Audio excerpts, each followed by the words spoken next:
నోట్లో ఆనాడు అయోధ్య ప్రజలు ఎలా నిద్రలో ఉన్న నిద్రాంతమున్న కష్టకార్యములు తీరిన శుభ అంటే జలమంత్రములు అన్నీ కూడా అవి అన్ని వేళల్లో మన పునీతులు చేసేటువంటివి. అంటే జయ సదా చవిత్రమండల మధ్యవర్తి నారాయణుడు కూడా వర్షాదుల ద్వారా భూమిని సస్యశ్యామలం చేసి నదులు నదములు అన్నింటినీ కూడా జల సంపత్తితో నింపుతూ ఉన్నాడు. కనుక అటువంటి జలము గోవింద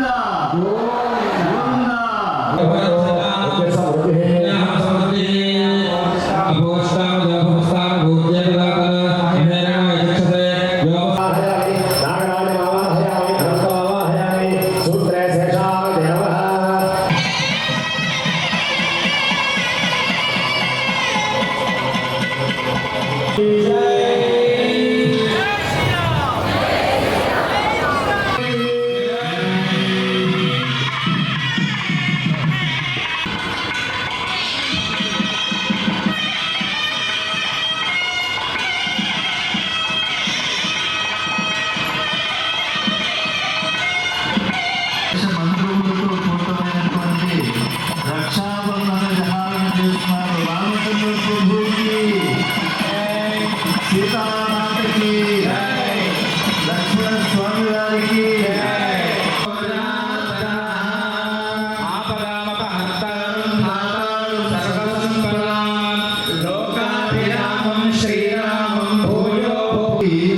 దివ్యమంగళమైనటువంటి పాదుకా సహస్రం చేశారు అమ్మవారికి. పాదములు సత్య ధర్మాలకు ప్రతీకలుగా నిలిచాయో అటువంటి రామపాదుకులు అదిగో కోసలేంద్రాయ మహనీయ గుణాబ్ధయే అంటారు. మంగళాశాసనం చేసేప్పుడు అనేక కళ్యాణ గుణోపేత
స్వామివారి యొక్క మంగళసూత్ర ధారణ అమ్మవారికి